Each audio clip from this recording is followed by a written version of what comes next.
Hey everybody, welcome to the HIT.OR.DIE podcast, episode 88. We're here Bush League 16 with assistant coach at Fresno State, Pat Waer. Thanks for joining the show. You bet, guys. Thanks for having me. For the second time. We had you on episode 47. That was Zoom, though. That was one of our first Zoom calls. That was Zoom. So if you guys want to go back and check that out, that was actually a really good episode. A lot of good information there.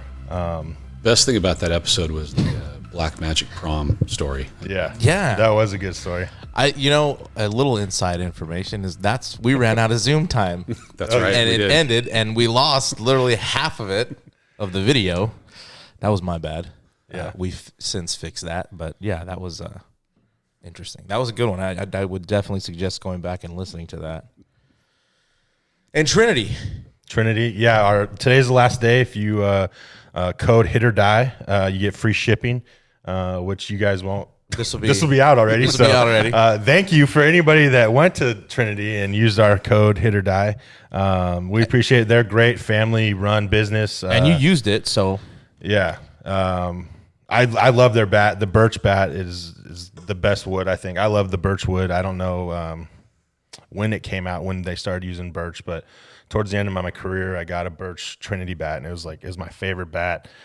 And I broke it in BP, and that's like the worst time to break a bat. It was like freaking BP. Yeah, I love their product. And when we went down to see Fullerton and UCLA, we had to hit them up, and they showed us around, and it was amazing to see what they do with how they make the bats and stuff. And kind of been a pretty good relationship ever since. Yeah, it's a great family. They do a great job, and they have a lot of good big leaguers. And people don't know they're not a contract bat company. They don't like to put their guys in contracts. They kind of give them the freedom to. I didn't know that. To come to us. Yeah, so they're not a big contract bat company. They like to just they make it more family like. So every now and then, guys will use wood bats in BP at State, usually on when scouts are around and as we get closer to the draft. But you guys had Bobby Jones on here not long ago, and I remember Bobby coached with us one year, and when he threw BP, you could see that gleam in his eye when a guy would take a wood bat up for BP, and he'd just get on the side of the seams a little bit and hunt the end or hunt the hands. Firewood? Yeah. We could almost break a college kid's wood bat at will. It was pretty funny. Yeah. I want to see the sinker for the last 10 years. Yeah. Let me remind you how I used to get big leaguers out. Let me snap your bat for you real fast. And then the HIT.OR.DIE store will be this episode will go out, and all the items will be shipping probably either the day this goes out or the next day. So thanks again for all the guys that bought stuff on the store. They'll get there before Christmas. Yeah, being patient. Yeah, it's been a process, but we appreciate everybody being patient. Congrats! Also, you brought it up when you walked in the door. Jordan Brink. Picked up with the Tampa Bay Rays organization. 24th pick, Rule 5. Another great opportunity for a great kid who's been through an awful lot in terms of injuries. I mean, I remember taking Bates out to see him. He was playing for Brad Fonts out at Central, and really liked him as an arm, obviously. But he was a left-handed hitter in high school. And Bates is a pretty good hitting guy. And he gets really excited when he sees a guy on that side of the plate. And so he's convinced, I'm going to make this kid hit, man. Brink's going to hit. He's left-handed. He's got bat speed. He's athletic. And Jordan settled on pitching down the road. But his freshman year, I don't know who scared me more when I coached third.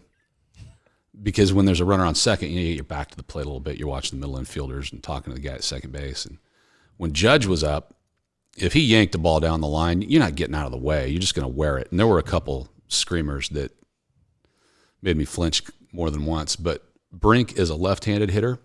I don't know if I've ever met a guy that could square a ball up into the third base dugout more often than Jordan Brink, man. He rifled some balls into there.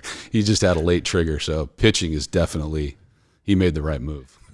Yeah, no, and he had another episode of the podcast. Go back and check that one out. Yeah, you're right. A lot of injuries and overcoming, and been through a lot of stuff, man. It's been cool to see him kind of. Especially when he's working with a lot of kids now. He's working with a lot of kids that my son knows on the mound, and I know he spent some time with some of our guys at State during the quarantine, and not just his ability to teach and coach, but you can really relate to a lot of those guys that have been hurt and been injured and how to fight through some of that stuff. And that's a huge quality in a guy if he's going to end up coaching someday, which I think Jordan probably will. I know he finished his teaching credential too, and he subbed a lot. When that baseball opportunity finally does end, which hopefully it's 7 or 8 years from now after a little bit of a big league career, but he's going to be a fantastic coach someday. No, I agree. Also, there's a camp coming up. Labby sent me a flyer for Trotsky Camp at Emmanuel Sports Complex. It's next Wednesday, December 16th. You can go. I think we posted the flyer on our Twitter, and you can go to TrotskyBaseball.com to register and get involved with that. And then again, follow the podcast on iTunes, Spreaker, Spotify, iHeartRadio. Subscribe here on YouTube. Like, comment. We're going to get into it finally. Bush League, we kind of just mess around, shoot some topics out there. And the first one, some of the big news earlier in the week, was that for 2024, the Olympic Committee took baseball out. And I think it'd been in... And then it's going to be back in 2028. 2028. That makes no sense to take I it think out. it's back in Los Angeles. So, I don't know why, but thoughts?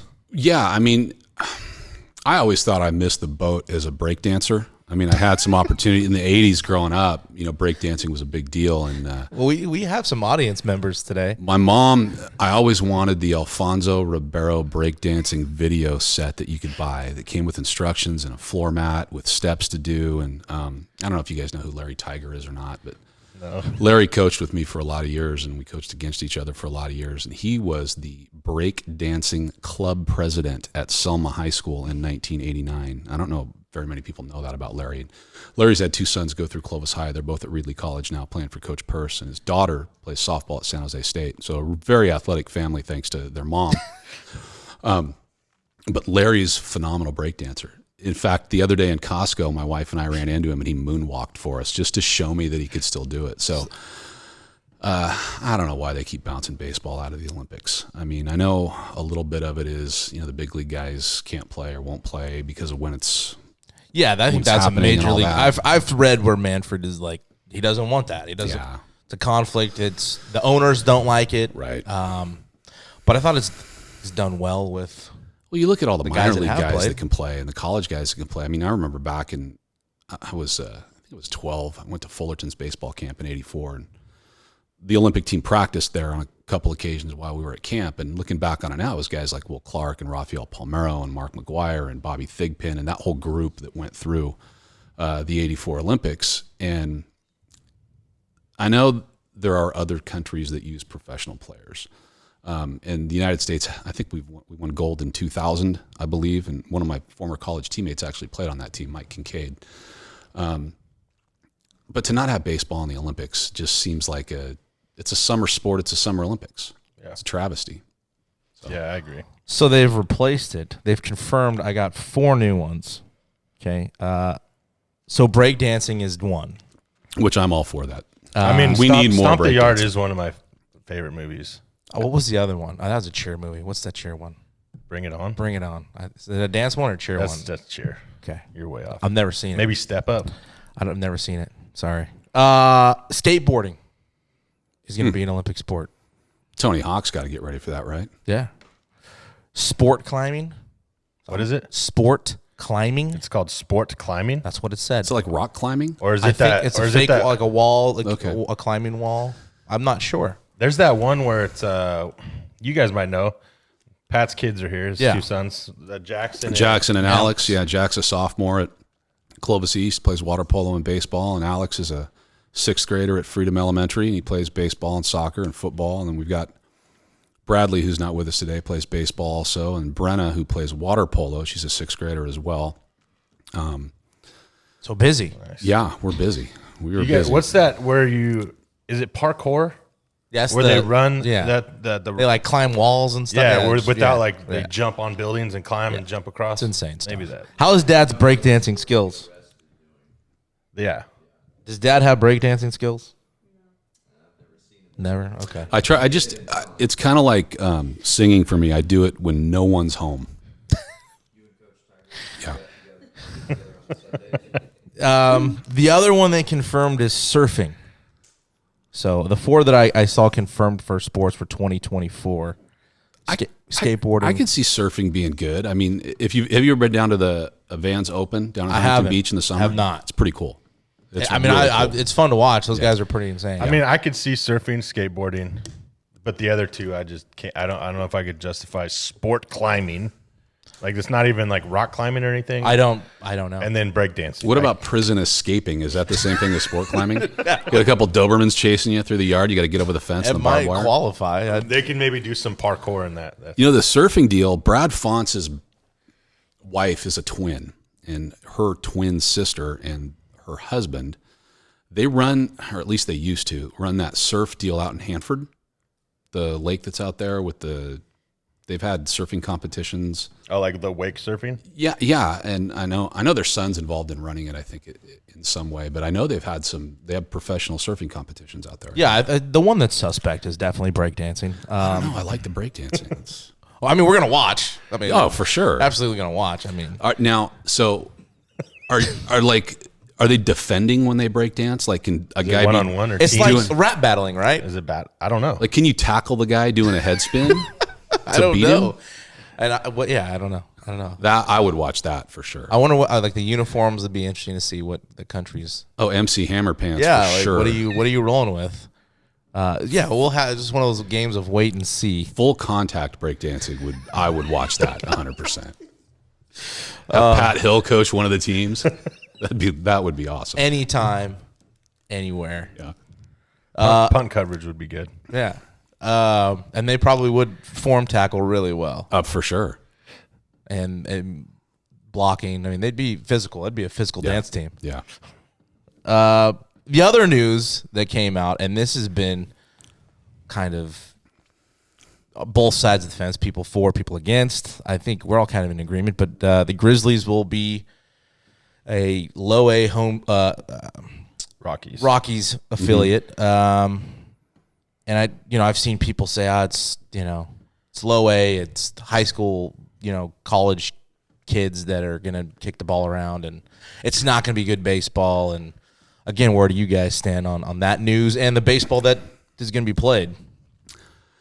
I don't know. I mean, to me, the big league games become almost unwatchable sometimes. It's so bad. What do you hate the most about it? I wish guys would stop striking out so much. I mean, have some pride in your at-bats. And is it kind of one where do you start with this list? Yeah, it's a long list. But, I mean, you get a low A team in here, it's professional baseball. And people, I think, are either misinformed or unaware of the fact that professional baseball players are very good when you compare them to college and high school players. A lot of people say, well, Division I baseball is like AA baseball. No, it's not.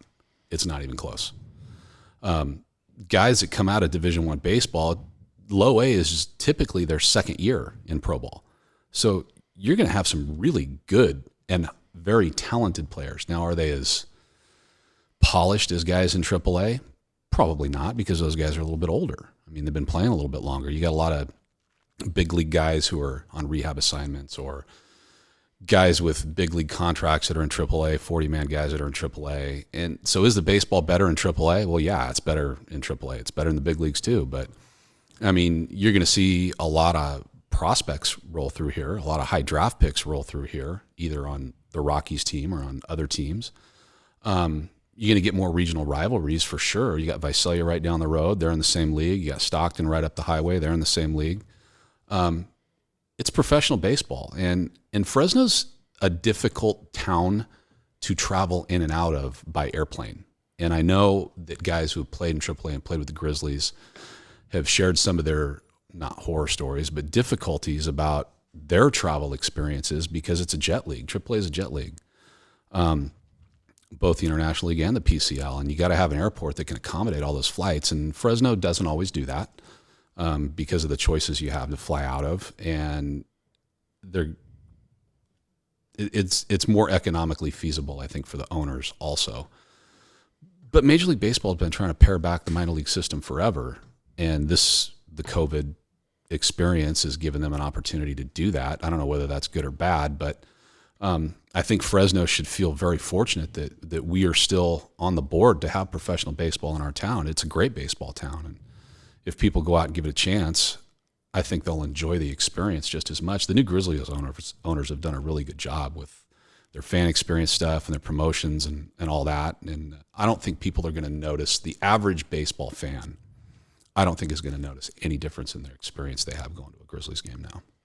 Yeah. I think it's going to be, better even for like Jackson, the high school guys. It would be better for them to go to this low A to see guys like 2 years older, 3 years older. Look where they are compared to where I am. Right.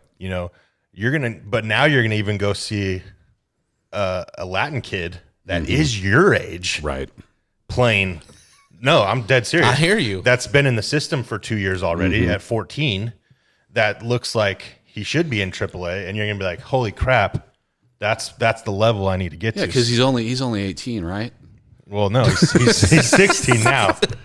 He was 14, now he's 16. But you know what I mean? So you're going to, that level of baseball, yeah, you're going to see, they're kids playing. You're going to see, mistakes or whatever. But you got to understand, Major League Baseball, nobody wanted Fresno. Nobody wanted Fresno as a AAA ballpark. So Fresno as a baseball town need to understand, like you said, we're lucky to even have an A-ball team in here.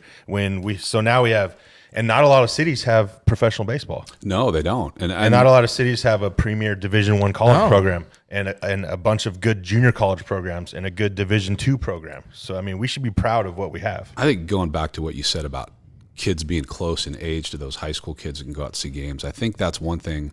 If I could encourage high school kids to do anything, if they're not already doing it, go watch City College play. Go watch Fresno State play. Go watch the Grizzlies play, the Visalia Rawhide. That's where you want to get, right? That's the kind of player you think you are or that you think you're going to become. And see how good those guys really are. Or even the level jumps. Yeah, it's gigantic. Yeah, you can definitely see the difference. I don't think most kids get that. No, they don't understand even from high school. Like if you're a high school player, because everybody's D1 and bust, the jump from high school past JUCO, because I was a JUCO guy. Did you go to JUCO first? Bakersfield. Yeah, so JUCO, high school to JUCO is already a jump. Then JUCO to D1 is a jump, or D2, NAI, whatever, 4-year. But going from high school straight to a 4-year, you're passing up a jump. Yeah, if you go watch City, Fresno State, we went to a bunch of Fresno State games this last year, and I loved going back out there and watching you guys. It was going to be a good season. I know it sucks the way it ended, but yeah, I do. Guys need to get out there, and that's the problem. Kids don't go out and watch baseball like they used to. Ron's players at City are really good. Our players and all the teams we play against in Division I baseball are really good. They're talented. I mean, you hear people make comments about school X and school Y about, maybe my kid could go there if they don't get into this school or they don't get recruited by LSU. They just want to go to this Division I, and they speak of it as if they don't have good players. And I think that was the biggest thing I noticed going from Fresno State to Washington State when I made that move a handful of years ago from the WAC at the time to the Pac-12 is everybody's got good players. The position players, there was very little difference other than you stick a Michael Conforto in Oregon State's outfield. And, there's the guy here, the guy there, but you could say that about us. We had a guy like Aaron Judge, or we had a guy like Sustor or Muno or whoever. Everybody's position players are about the same, and they're all really good, whether it's Fresno State or LSU or North Carolina or Oral Roberts or Fullerton or whoever. They can all run. They've all got bat speed. They've all got all those physical traits that got them recruited. The difference was the pitching depth between the Pac-12 and the WAC at the time. Whereas, like, you could get to a certain school in the WAC's bullpen and you were going to score 5.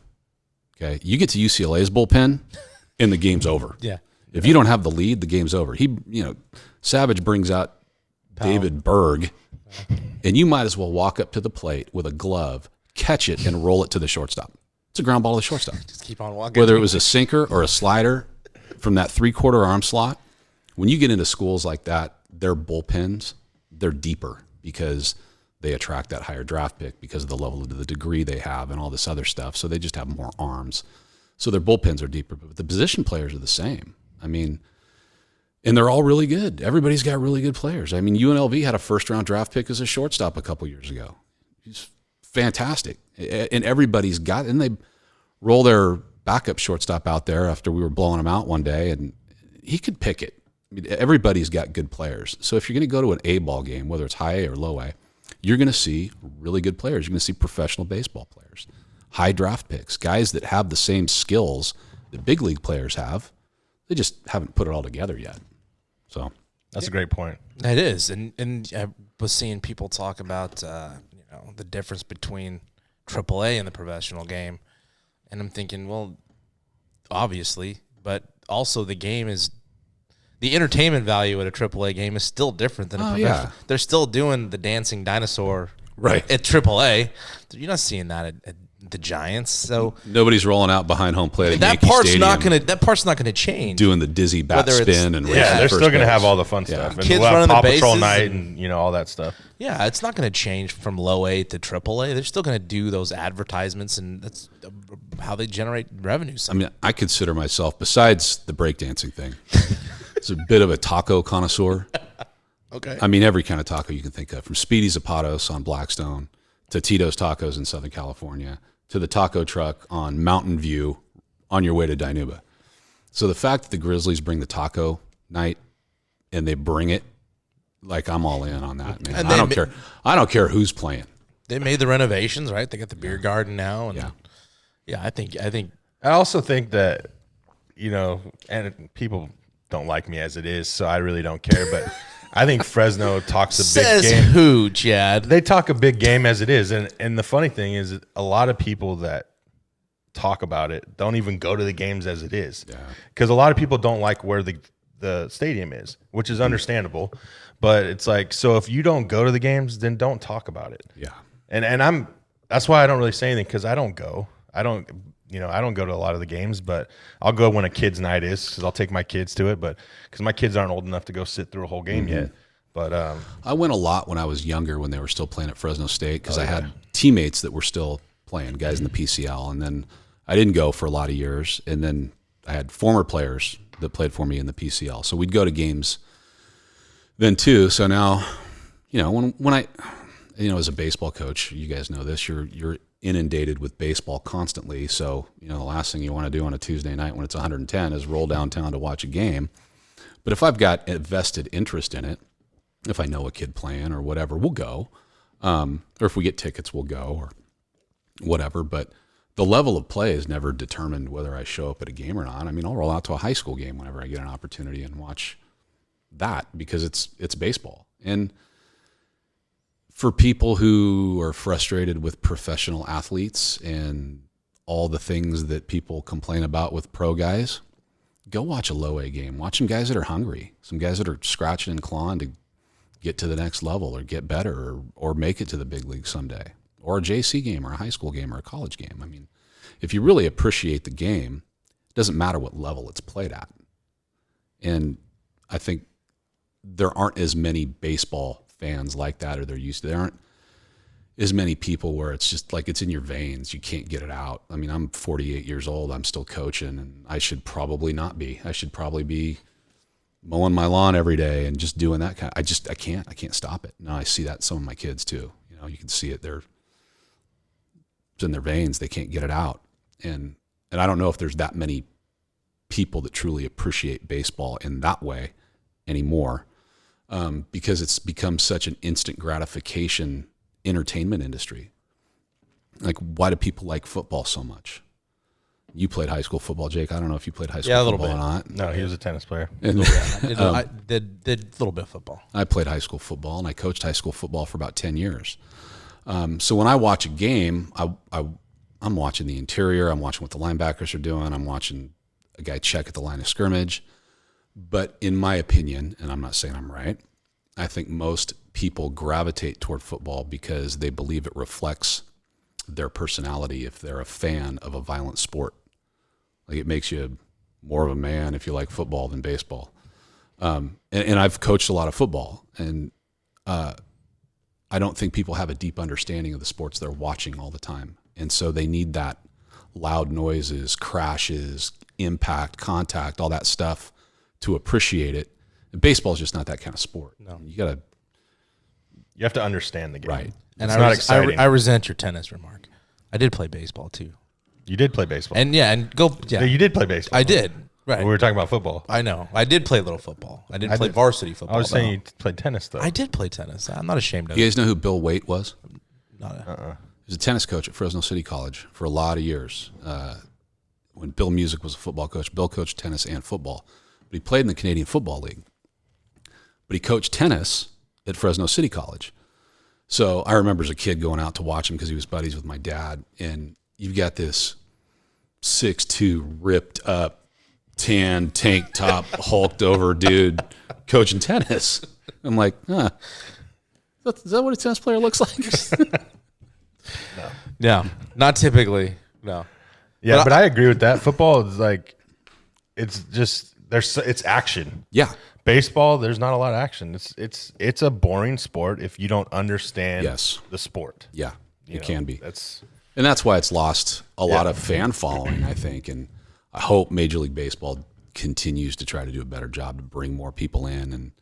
But you do get that experience at minor league games. You've got ownership that needs people in the stands, and it's not necessarily just your average baseball fan you're trying to attract. You're trying to attract an entertainment dollar. Like instead of going to the movies or instead of doing this, we're going to go to the Grizzlies game. And I think new ownership has really tried to do that. And they'll continue to do that with an A-ball team. Yeah, no, sure. The times I've taken Sammy out there, she's enjoyed it. Her favorite's the Bulldogs games, but is she the one? Is that the high-pitched voice I hear heckling me at third base? It might be. Okay. Might be. No, that's me. Oh, all right. But yeah, so go support the Grizzlies. Yeah. I mean, support everything. Yeah, get out there and see everybody. You can go on a Friday night and watch the Dogs, and Saturday night watch a game. You can go watch this city during the day and get the Grizzlies at night. The next thing we're going to get into, and you kind of hit up Chad. We were talking about with what's gone on with COVID, seasons getting canceled. There's been a lot of recruiting. Well, not recruiting, but commitments to, you name it, NAIA, D2, D1, D3s, and no D1s can recruit. And since last April, I think. Yeah, and it's been extended until this April, a dead period, which means... So a full year. Yeah, no in-person contact between coaches and players. You can't go to games. They can't be on campus for camps. So to get out and evaluate a kid on the field, you're just not able to do it right now. So the commitment level has been very high, and I don't think just in our area. I think probably across the country.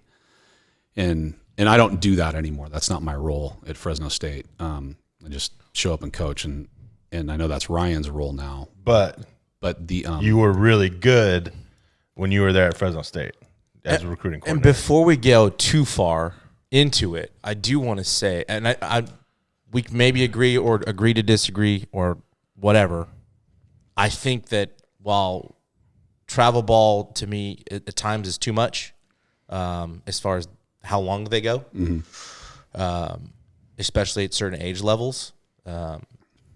In this time, it has been a positive. For sure. Yeah. Because it's the only opportunity some kids that may have never gotten a look got. So I don't want to knock it completely. I just wanted to preface our... Yeah, no, you're right. And there are a couple really good travel ball organizations in our area, from little league aged kids all the way up through high school. And it has been a really good outlet for a lot of kids to get out on the field and continue to play when they otherwise wouldn't be able to because their school sports are shut down and little leagues are shut down and all that stuff. But I think what's happened and what you see happening, like there's been a record number of commitments nationally, and not just with seniors and juniors, but also young kids. And we've got 11.7 scholarships for 25 guys on the roster. And the NC2A has provided some relief with Division I schools because of COVID and because of the backlog of players that have stayed and gotten an extra year of eligibility. So they've gotten rid of the scholarship minimums for a couple years, and they've gotten rid of roster caps for a couple years, and they're giving schools and baseball programs the relief they need to make their roster sizes work with the players they've got and the incoming players they've got to continue to recruit.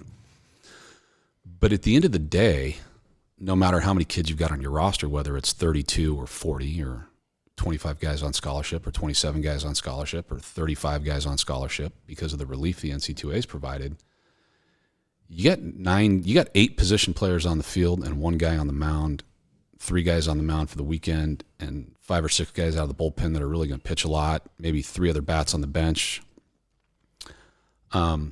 There's going to be a lot of very disappointed families, I think, here in the next couple of years, when all these commitments can't possibly be honored financially, from a roster size perspective, for a lot of reasons. And when you offer a kid a scholarship, and I've done a lot of that, I wasn't perfect. I made my mistakes in evaluations. I made my mistakes in a lot of ways in that job, but you try to go out and do the best job you can to evaluate a kid that can play in your program. And I was having a conversation with a buddy of mine this morning. He's got high school age kids. He works on our campus, and he's always asking me questions about this or that. The NC2A put a recruiting process and a bunch of rules in place a long time ago for some reasons. And in your senior year, you can take an official visit. You can take 5 of them. You can go to those campuses. Now, right now you can't because of the dead period. And you can take those 5 visits. You can visit with the coaches. You can see the campus. You can meet the academic staff. You can meet the weight training staff. You can meet the medical staff. You can talk with the players. You stay with a player. You got to dinner with everybody. And you can have those conversations. If I'm on a recruiting trip and you guys are playing at the program I want to go to, I can talk to you about, hey, what's it really like to play here? What are these coaches like? What's a day like here? What's it like going to class and playing baseball? What's travel like? And as a 17 or 18-year-old brain, I have the maturity to maybe process that a little bit better than a younger kid in your freshman or sophomore year of high school, when you don't even really know what that means yet. And as a parent of a child that age, you're in that frame of mind also. The buddy I was talking to today, when his son was a 6th grader, 7th grader, he was going to Oregon or Stanford or UW or USC. That's where he's going. Okay. Well, it hasn't shaked out that way for him. And this dad, his mentality about that process has also matured along with the age of his son, because now he has a better understanding of what it really is. It's no longer just a dream or a hope. And those are good things. Kids should have dreams and hopes, and so should parents. But it's become a reality now. And when you're 17 years old and you have the emotional capacity to understand the decision you're making and choosing a school for a major I might want, for a job I may want to have someday, to be around coaches that are going to help develop me into the best player I can be, that's the biggest decision they will have made up to that point in their life, where I'm going to go play baseball in college. And I don't know if you can make that decision as a 15-year-old or even maybe a 16-year-old. And I don't know if a parent's capable of understanding that decision if that's the only child they've ever had go through that process, because their mentality about that next step is not that far off from their child's.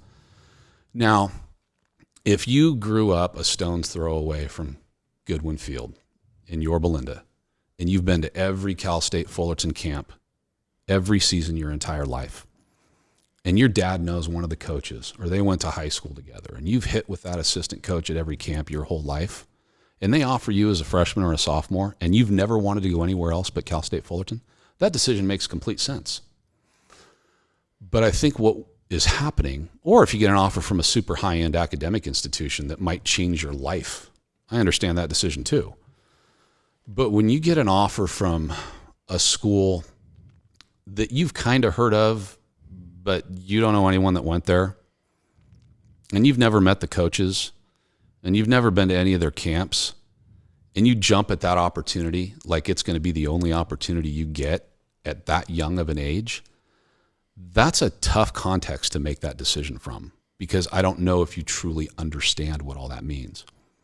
I've got my 15-year-old sophomore sitting over there, Jackson. He plays water polo and baseball primarily water polo.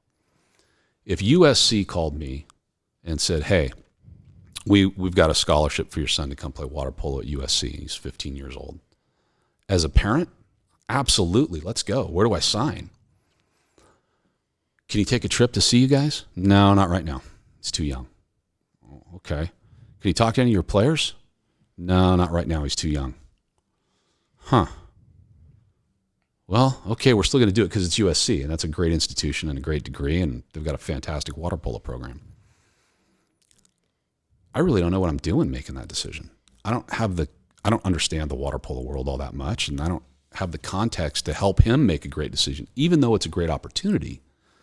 And I'm not saying that's the wrong decision. I'm just saying I think it's a little bit irresponsible, not on the parents' side at all or the kids' side at all, because it's an opportunity for them, a family, an education, to help get it paid for, all those things. But we as coaches, we know what we're doing. We know what our scholarship numbers are. We know what they're going to be a year from now, 2 years from now, usually. And you know who you're talking to. Yeah. And how many. Right. And I see a lot of schools on the West Coast and probably other places as well that have upwards of 15 to 30 commitments out of kids in the 2022 class or the 2023 class. And at what point are they unable to honor those offers? And I really feel bad for the families that are going to get that phone call, because somebody's gonna. They can't honor all of them. They can honor some of them, maybe even most of them, depending on how many they're handing out. And I'm not saying I have any business telling those guys how to do their job. They got to do what they got to do for their head coach and their program and make sure they got their classes stacked the way they need them.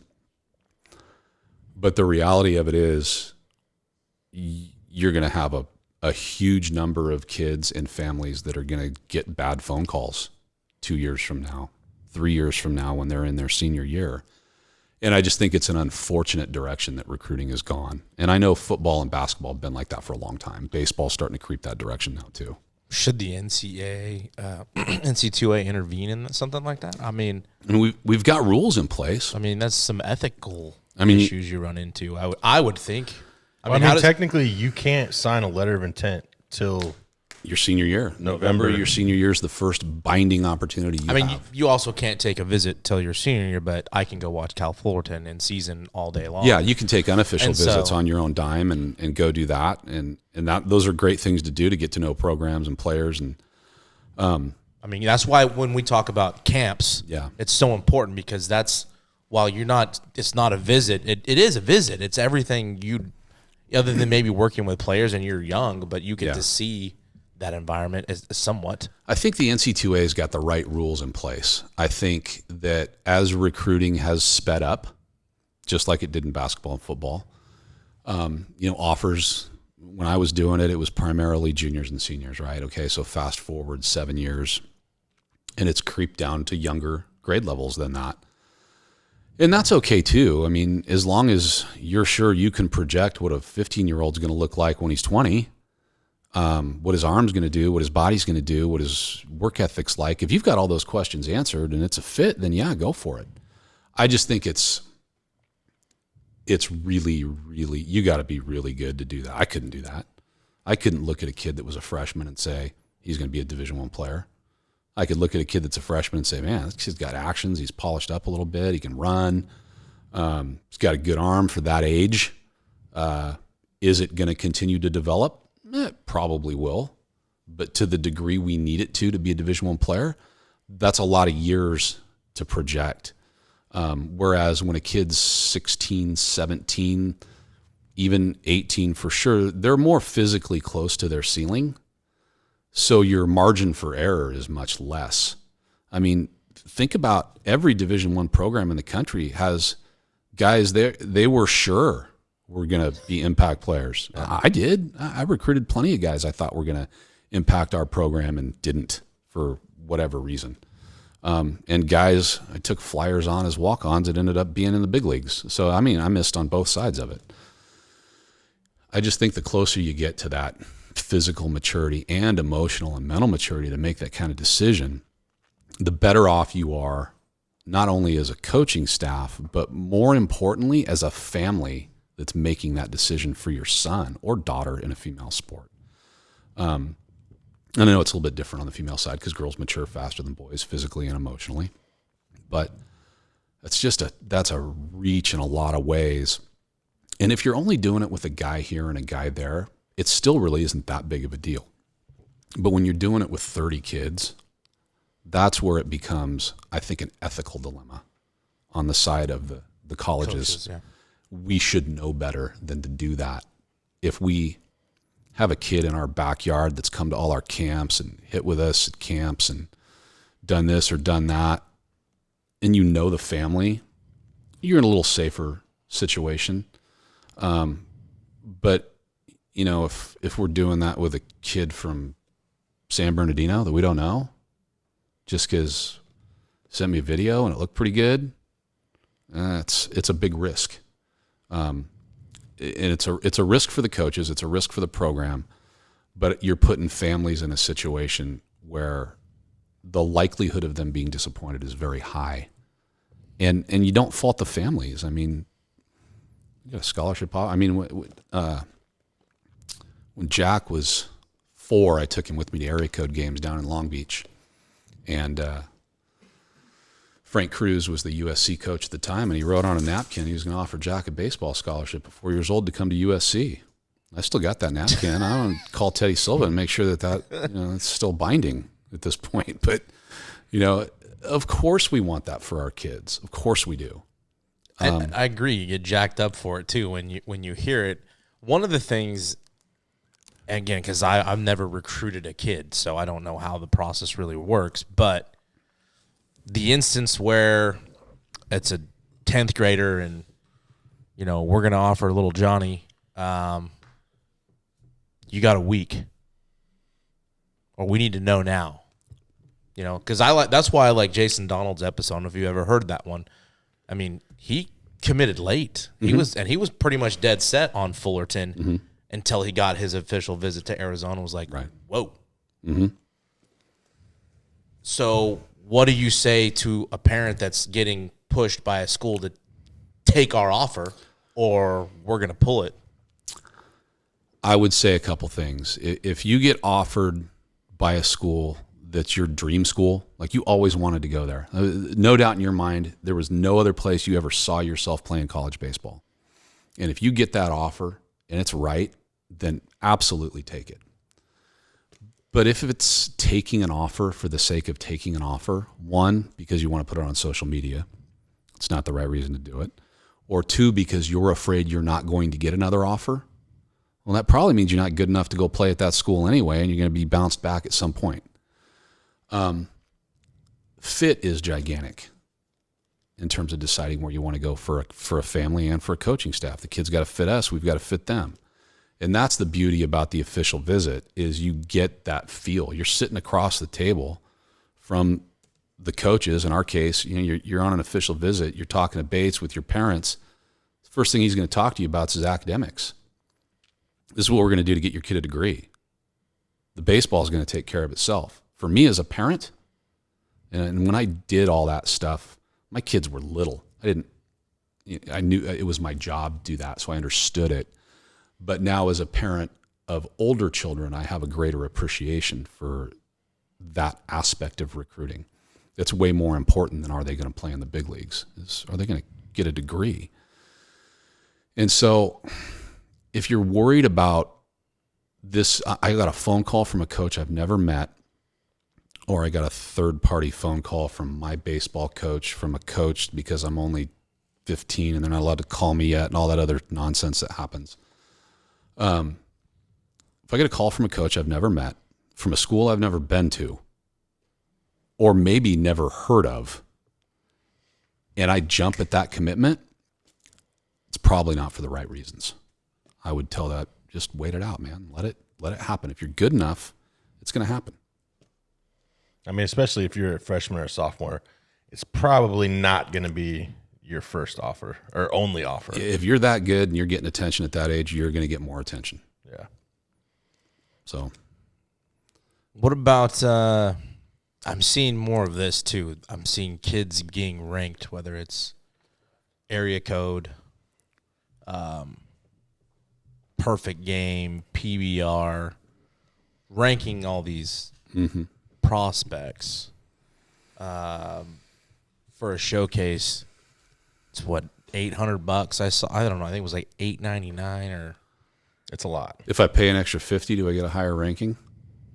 Who knows? I mean, Probably. That would be my question is, If you pay $8.99 and throw a donation as a sponsor, who knows what they'll do for you? we're in an era of what can I post online about my child's achievements? And those aren't bad things. You should be proud of what your children achieve. I mean, it used to just be a bumper sticker, right?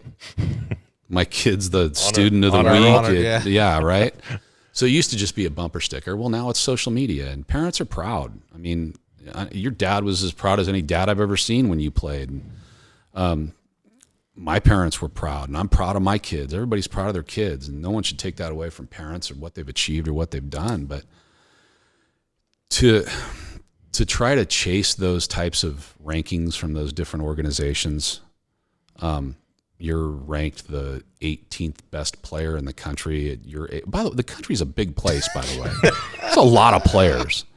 So I don't know how valid those rankings are, but secondarily, if you're just going after those rankings for the sake of going after the rankings, that's fine. Post it, be happy about it, celebrate it, all that stuff. But understand, at the end of the day, you got to put your spikes on and you got to go on the field and earn a job on a Division I roster, which is not that easy to do because players are very good. Oh, and by the way, then you have to have some success to stay in the lineup or stay on the mound or stay coming out of the bullpen. And then you got to produce. So all the fluff all of a sudden doesn't matter anymore when you're 0 for 9 and you can't buy a hit, or you just gave up a game winner because you hung a changeup, or you kicked your third ground ball of the game. Your rankings don't come into play anymore. All that stuff's gone. It's not real. None of it's real. Like, the only thing that's real is what you do on the field.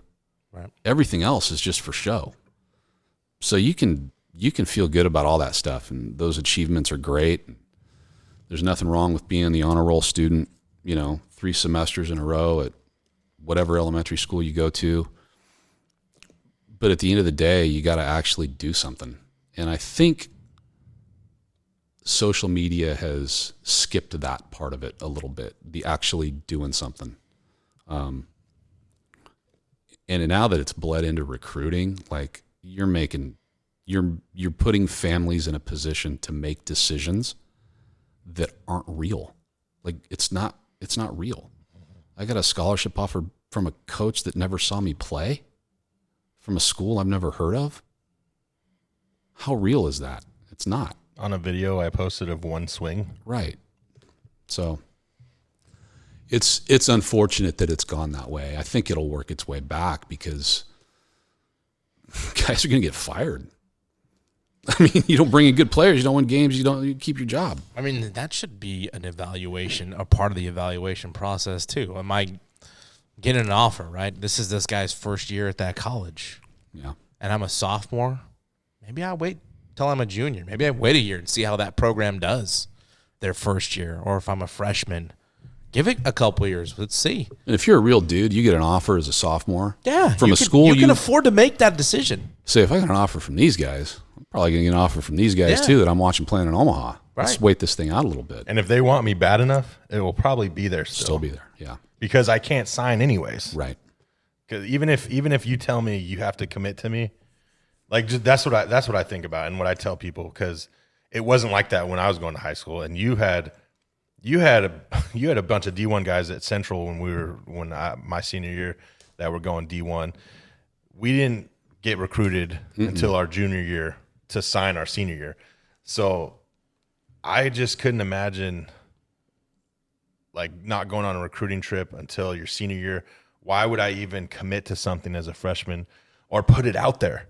Yeah. My thing would be like, okay, this is a family thing. Okay, I got this school, this school, this school. Let's keep it between us.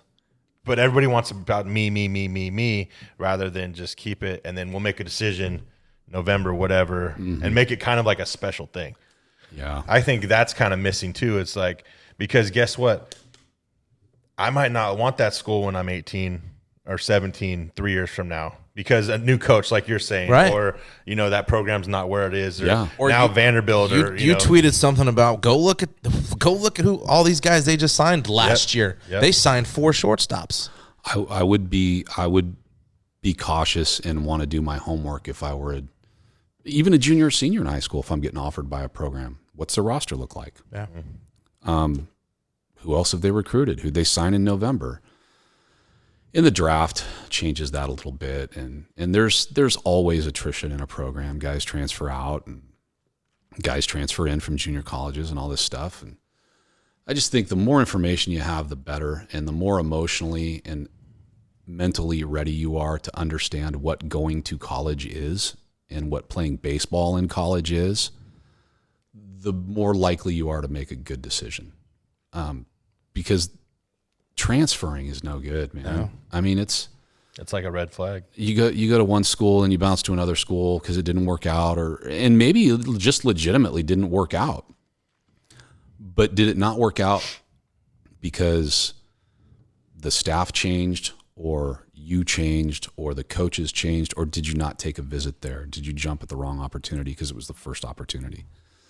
And there's a lot of pressure on players right now in high school to make a commitment. It's kind of become the thing, right? I got to commit. I want to get it over with. I want to commit and get it over with. Well, make the best decision. Don't make the fastest decision. Would be my advice if anybody wanted it, which I don't know that anybody does, but because it's a big decision. I'm going to be around 4 coaches, and I'm going to have my kid around 4 coaches. They're going to take him from the ages of 18 to 21. That's the portion of your life as a young man where you become a young man. Your value system, your direction in life, what you think you might want to do for a living, the girl you meet to marry maybe, like all that stuff happens around that age. That's a lot of stuff in your life that's going to be determined by where you decide to go to college, whether it's for baseball or water polo or equestrian or whatever it is that you participate in. And I would think you'd want to make the best possible decision with the most information you have, rather than just make a decision for the sake of doing it and getting it over with. Yeah. No, I agree. And I think hearing this stuff, to be an 8th grader, this is not fun. It's not fun. How am I supposed to enjoy playing baseball at 14 when this is what's on my mind? And here's the other part of it, though. By the way, there are, I printed it out just because I've got a bad memory. I wanted to make sure I said the right percentages. 2.2% of all high school baseball players will play Division I baseball. 2.2. And there's other levels, obviously. 7% of kids that play high school baseball will ever play some form of college baseball. It's a pretty low number. So to put that kind of pressure on yourself as a 14, 15, 16-year-old, it's a lot of pressure. And when I coached high school baseball, I tried to tell parents, get the idea of a scholarship out of your brain. If you're playing a sport to get a scholarship, it's not going to happen. It's just not. The percentages say it's not. But if you're playing a sport, whether it's baseball or football or polo or whatever, to learn how to be a good teammate, to overcome adversity, to work in a team setting, to learn all the lessons, to overcome adversity, to learn all the lessons that high school sports can teach you, your ability level physically, your makeup, that'll take care of getting a scholarship. That's going to happen if you're good enough. But 97.8% of kids across the country that play high school baseball aren't good enough to play Division I baseball. It's a big country. It's a big country. And only 2.2% get to? That's a lot of pressure to put on yourself if you're just playing to get that offer, get that scholarship. And then once you get there, the offer's the first part, and it's the smallest part. Now you got to go get good grades, go to your tutoring sessions, kill it in the weight room, understand your nutrition, get 1,000 swings a day on your own, by the way, because we have practice limitations and hours and things like that. It's a long road to be a successful Division I baseball player. That's why only 2.2% kids even get there. And to go out as a 8th grader, 9th grader, 10th grader to say, I'm doing this to get an offer, good luck. I mean, it's like saying I'm going to work every day to be a millionaire. It's facts. Yeah. No, I love it. I think this is very good information for people to hear. We haven't really hit on this topic a lot or as in depth as we've wanted to, even with the Ovi, and we probably should have. But I think, and a lot of parents listen to this, maybe more than the kids do. Maybe the kids should listen to this. If you are a parent watching or listening, I think your kid should hear that last 25 minutes. I think that's perfect. Even their high school coaches, their travel ball coaches, whoever is helping getting them recruited. And as before I went to go work at Fresno State as a high school coach, I didn't understand all this stuff either. I mean, I played college baseball, but I didn't know how scholarships worked or roster management or all that stuff because I wasn't in that world. It didn't mean I couldn't understand it. It just means I wasn't around it. And most high school coaches, if they've had a lot of kids recruited, have a deeper understanding of it than others. But there's some nuances of it that parents just don't know about. And that's okay. It's not their fault. You just don't put that much pressure on yourself as a kid or a family to chase that ring because the likelihood of it happening is not high.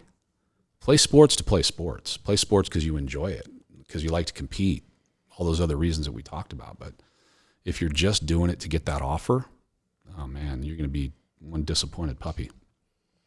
I agree. I love it. That was a downer. No, Sorry, guys. but I mean, sometimes That's the truth. it needs to get out there. I think people need to be realistic about the situation. And, again, 2.2%. Yeah, but don't abandon the dream of doing it. I mean, you take a kid like Austin Wins. I saw Austin in an absolutely nothing throwaway summer ball tournament in Stockton after he'd graduated from high school. He's already done in high school. He was going to go to Palomar Junior College. He's from Poway, North County, San Diego. He's a wrestler and played baseball. We needed catching depth. We already had a starter, Trent Garrison. We needed another guy. We needed a bullpen guy. We needed a backup. So he walks on, earns a scholarship over a 4-year period. Guy's played in the big leagues. He's got big league time. Yeah, He was in AAA last year at the alternate site and had 2 or 3 different stints with the Orioles. So don't let anybody ever tell you can't do it. I mean, especially guys like me. You go do what you do, and you work your tail off, and if you've got the ability, you'll get as far as you can get. For Austin, it was the big leagues. But I'd have bet the ranch that kid wouldn't get out of A-ball when he got drafted. There's no shot. When I was coaching at Washington State his senior year, I called him and said, look, dude, your career's almost over. You had a good run. You were a good Bulldog. Why don't you come be our volunteer assistant next year and start your coaching career? It's a good thing he didn't listen to me. Guy's got big league time now. So, I mean, we don't know everything. I certainly don't know everything. You just see enough of it, and there's just so many red flags right now for kids and families to be at least aware of. And don't put the D1 or bust. Get that mindset gone. There's nothing wrong with the Division II. There's nothing wrong with the D3 NAI or going to JC and seeing where you can progress from there. Don't put your eggs in this one basket. That's not the end-all, be-all. While it's great and everybody aspires to be the best, sure. Sometimes that's just not the route that it goes. We've had a lot of guys on here. The majority were JUCO guys. Mm-hmm. So, well, what's wrong with at the end of it when you're 17 on signing day having 10 options? Right. What's wrong with that? I just you don't. Yeah, I mean, the guys that do the football commit, they have 5 hats? Yeah, not least. one. I mean, I don't see anything wrong with that. So, well, we got Alex, my 11-year-old, got an offer from the breakdancing team at Tulane. Jay Ullman, who's a buddy of mine, is assistant baseball coach right now. He's going to resign as a baseball coach. He's going to start a breakdancing team at Tulane. So I think that we're looking forward to that. And I don't think 6th grade's too early to commit to something like breakdancing because he's still pretty flexible now. Yeah. Wrestled and.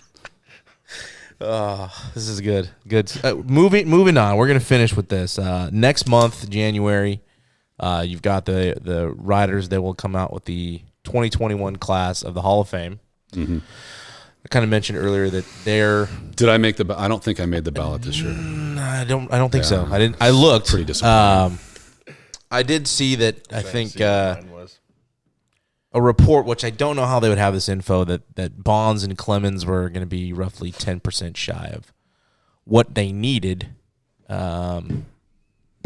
Did you have a? We did ballots. This was my ballot. I don't Who's think on it? Let me look and see who's on I don't think we ever posted it. Abreu. It's a nice Bonds, ring there. Mark Burley. Yeah. Burnett, Don't mind my ring. Waer.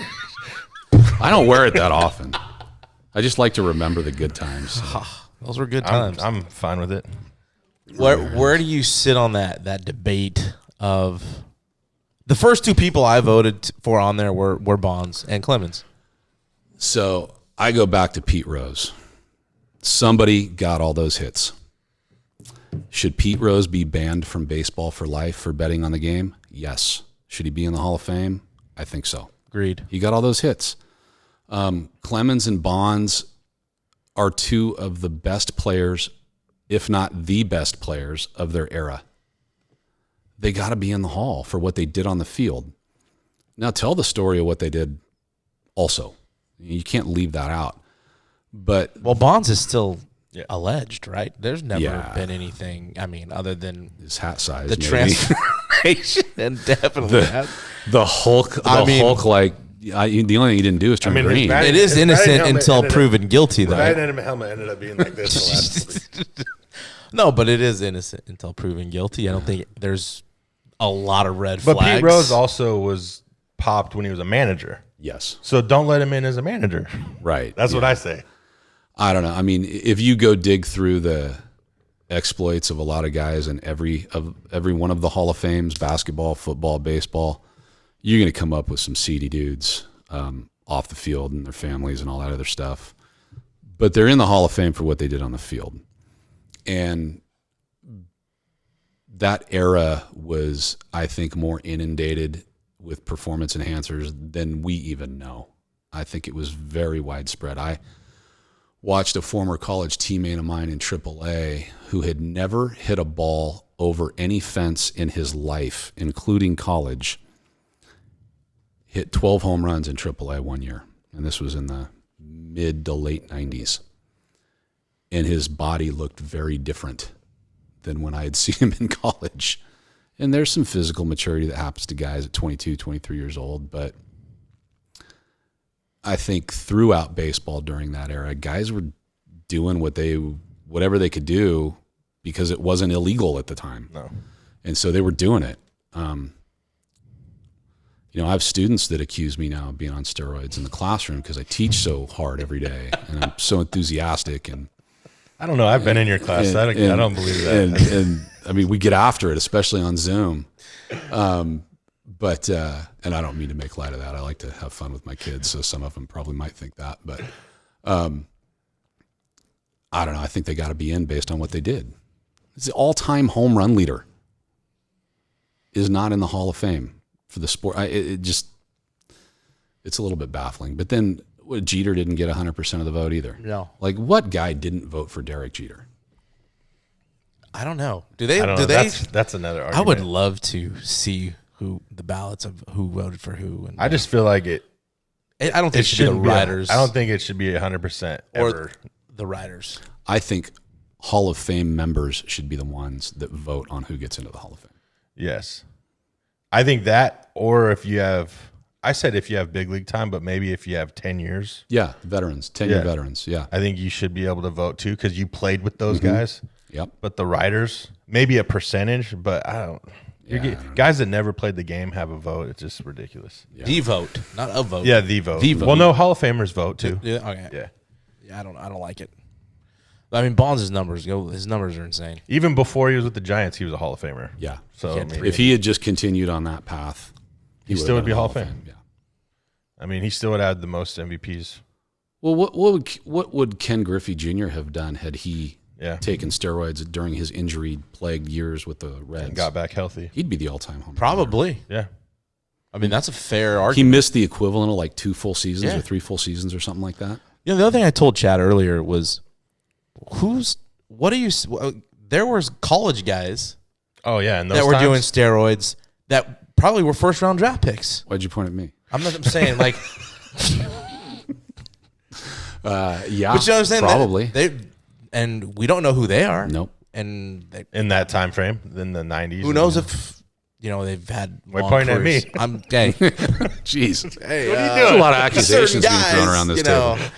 But no, there were. I'm sure there were guys. Yeah. Oh, I'm sure there are.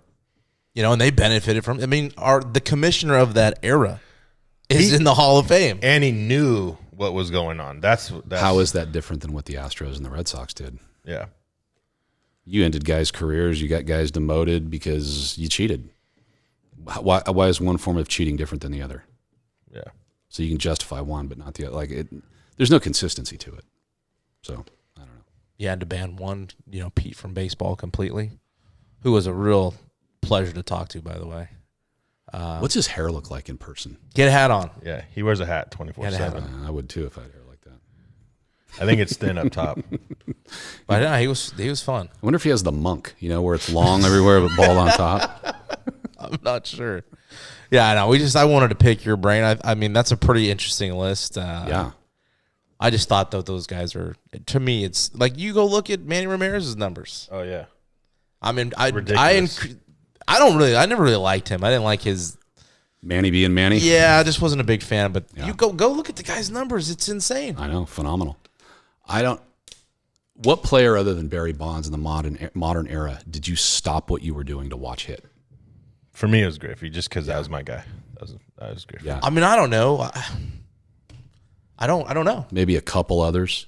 I mean, I'm a Braves fan. I mean, Chipper. but a guy like that, yeah. But I mean, Chipper, the whole team I like, but outside of that, Barry maybe Bonds Frank is up. Thomas. Yeah. I was a Frank Thomas fan. Maybe Who is a Mark McGwire. gigantic man, by the way. yeah. When I took Rivera back to the home run derby at Rosenblatt in 2010, Andre Dawson was there, who looked like he could still play. Mike Schmidt was there, who was one of my favorite players growing up. And then Frank Thomas. Frank Thomas fills out the doorway. Like, he's gigantic. He's huge. His shoulders are this wide. His head's this wide. He's gigantic. That might be one other guy. I don't know. I mean, I'm just trying to think. McGuire. Yeah, Mark McGuire probably was a guy. Sosa that year. Yeah, I don't know. McGuire's another guy that should be in.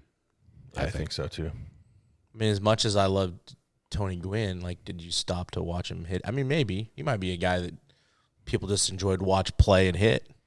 I was doing a hitting talk at San Diego State at a camp a long time ago. And I'm about 3/4 of the way through the talk, talking to these kids in the cage.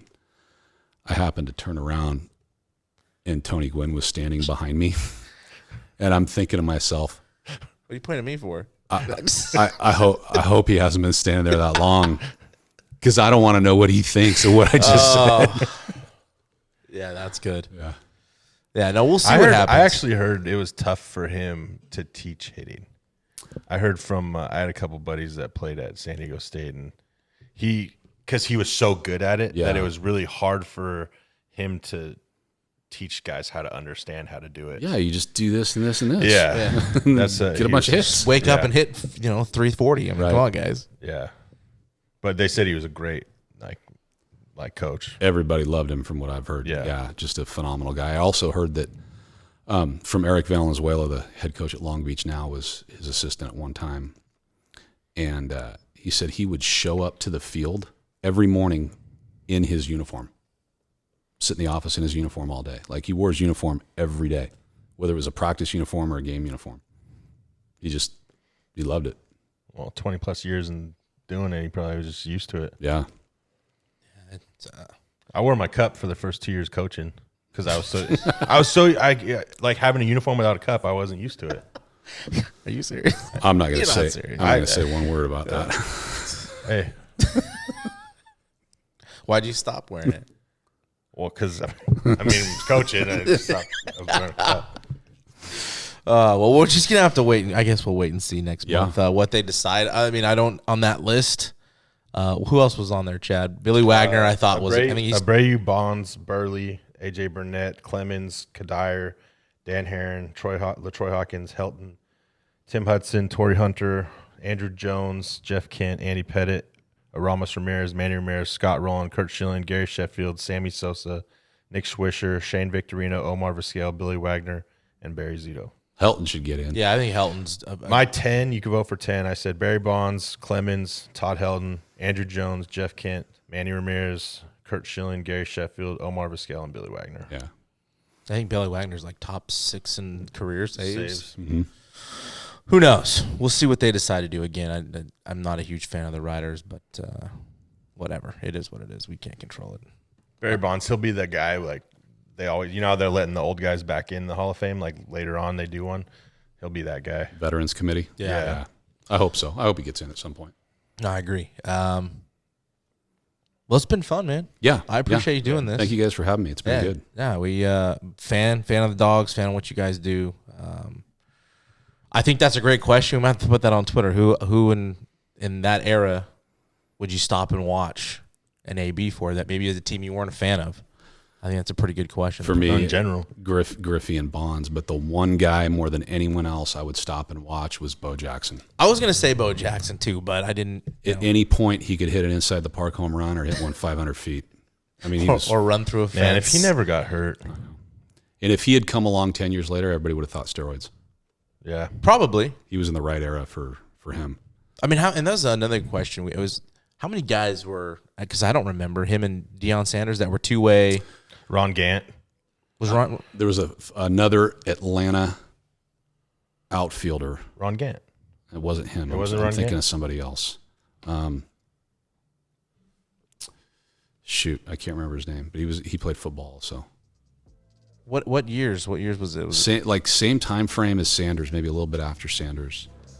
I'm just trying to think of their outfielders. Otis Nixon was an outfielder. Freddie, no, he's old. he was old. Nixon was old when he was like 18. Yeah, he was. That guy had an old man face when he was a rookie. It's like Willie McGee. He was. Who else was on there? I forget who else was on the outfield there. David Justice. Somebody's gonna say it when they're watching this. Yeah. No, I just think that's a good question. But anyways, no, thank you again. No, thank you guys. Again, the store stuff should be shipping out next week. Or this week. Yeah. When the show The comes next out. couple days when this comes out. So, again, thanks everybody for that. And that's episode 88, Bush League, Mr. Pat Waer, the Hit or Die podcast. Hit or die. All right, guys, thanks.